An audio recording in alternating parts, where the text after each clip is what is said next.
All to Makadi, the historic capital of Benue State and proud food basket of the nation.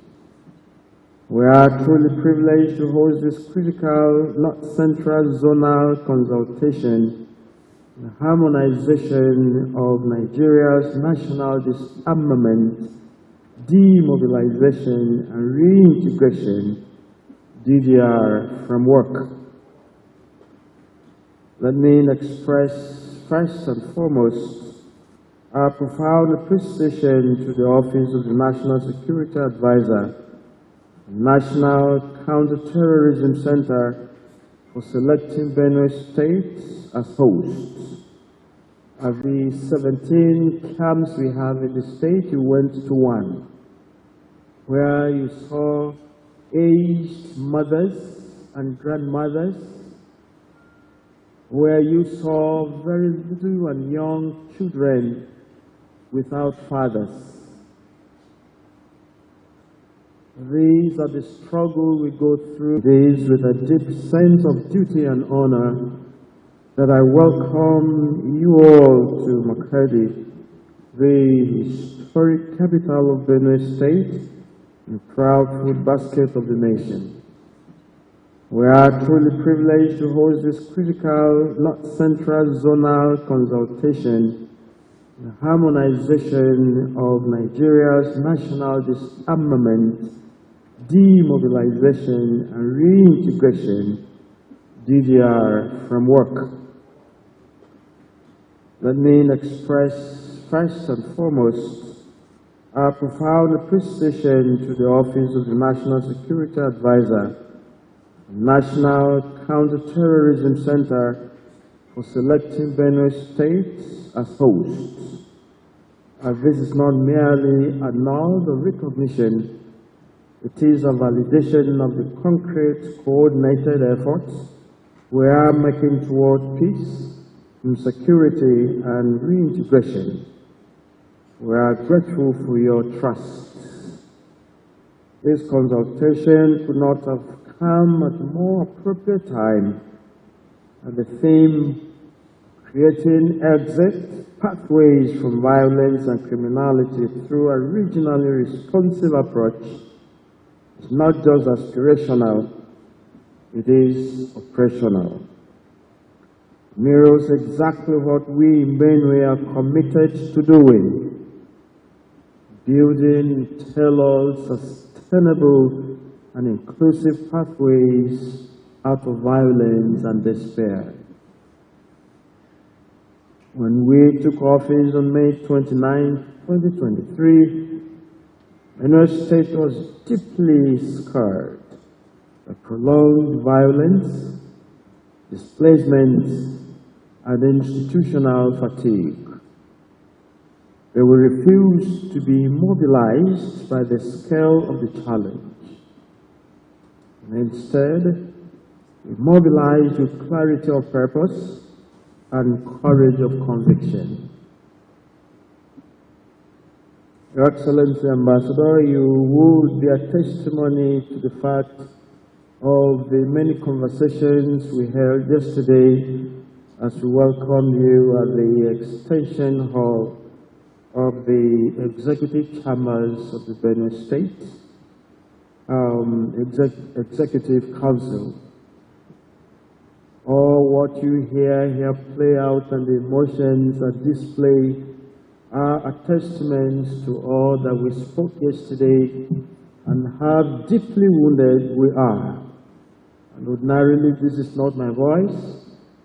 The sentiments you hear our people speak is a reality of what everybody feels on the ground.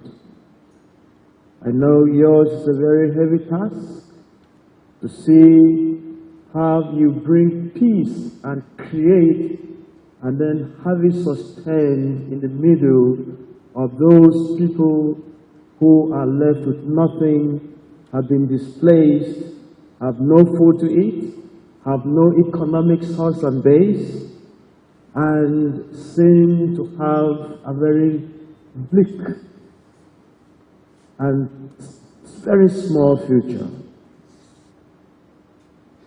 As we explained yesterday, what beholds us in very clear terms is something that is planned, targeted, and executed. But in the midst of all this, as I would round up, guns should not be the answer. You heard from the paramount rulers. They heard badly because as you went into the mega camp out there, out of the many we have, the 17 camps we have in the state, you went to one where you saw aged mothers and grandmothers, where you saw very little and young children without fathers. These are the struggles we go through every day. I came 1 whole hour behind the planned schedule here because I had to be out to the suburbs to meet some traditional rulers to see in another local government here and talking all night through to see how we can reconcile the differences that exist and start thinking peace and start talking about forgiveness. And the foremost question that comes to mind is, this all our lives, this is where we have been, this is what we know, farming, and now we're displaced, we're killed, we're driven, and there is a lot of land grabbing. Where do we go from here? How do we discuss peace? And when we talk about disarmament, we don't have the arms, but we are killed. What are we disarming? These are the challenges that are before you, but I am excited that you are all here, and all major stake players and holders are here with us. We made a number of efforts to ensuring that peace remains what we knew and know and what we continue to practice. In the middle of all these infestations of insecurity and attacks, maiming, and killings, we launched the Benue State Civil Protection Guards in December 2024. We launched this statewide community-based security outfit with 5,000 trained personnel, 100 Hilux vehicles, and 600 combatant motorcycles. The guards now form a critical frontline force, working alongside federal agencies to enhance local security and deter violence. They are simply those who would first call them respondents of any violence in our villages and in our towns. We also framed Operation Anyamyo, this homegrown security operation task force, which is meant to help us transform the vulnerable zones into safe spaces. And we have witnessed displaced persons now return for farming, and in some rural areas, commerce is as well there, but it's quite scarce. Then the trust being rebuilt within communities is simply because of the joint task forces we have. But there must be more to this.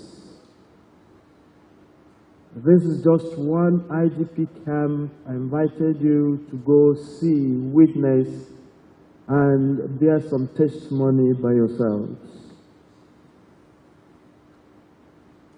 We have quite a chunk of them spread. We have durable plans and solutions for the IDPs in the state. They go back to farm, but then they cannot even farm anymore. Once the rains return, it becomes a heaven for killing them out there on the farms. How do we get them back to their ancestral farmlands? How can we rebuild in them the economic-driven forces for a better livelihood and full humanity? I understand yours is a very heavy task, but it is something we have to continue to strive towards. In strengthening the rule of law and order, we revitalize the enforcement of the anti-open grazing law and establish a Department of Public Order to ensure coordination across security outfits, regulatory bodies, and community enforcers. But ladies and gentlemen, peace cannot be built by force alone. True peace is fostered through inclusion, through dignity, opportunity, and then justice. In Benue, we have deliberately adopted a multidimensional peace strategy. Our religious and traditional leaders remain trusted custodians of moral authority and peace mediation. Their role in conflict, early warning, in community dialogue, and social reintegration is indispensable. To preserve institutional memory and ensure continuity in peace processes, we have empowered the Benue State Commission for Peace and Reconciliation because peace is not partisan and peace is non-negotiable. In order to ensure strategic coordination, we have established the Bureau for Homeland Security, a specialized agency providing technical guidance on security reform and the GDR implementation. This bureau works closely with federal security agencies to ensure synergy and local responsiveness. In parallel, our Bureau for International Cooperation and Development serves as an umbrella for coordinating partners, United Nations agencies, and international NGOs' activities in the state. The Bureau for International Cooperation and Development ensures alignment between humanitarian support and our development solutions so that our reintegration is not only meaningful but sustainable. We are creating pathways not just for demobilization but for transformation. Through psychosocial support, vocational skills, education, and structured mentorship, we aim to rebuild lives and restore dignity. A clear example of this is our Sankara Peace Initiative. This initiative is developed for one of the most conflict-prone regions in Benue State,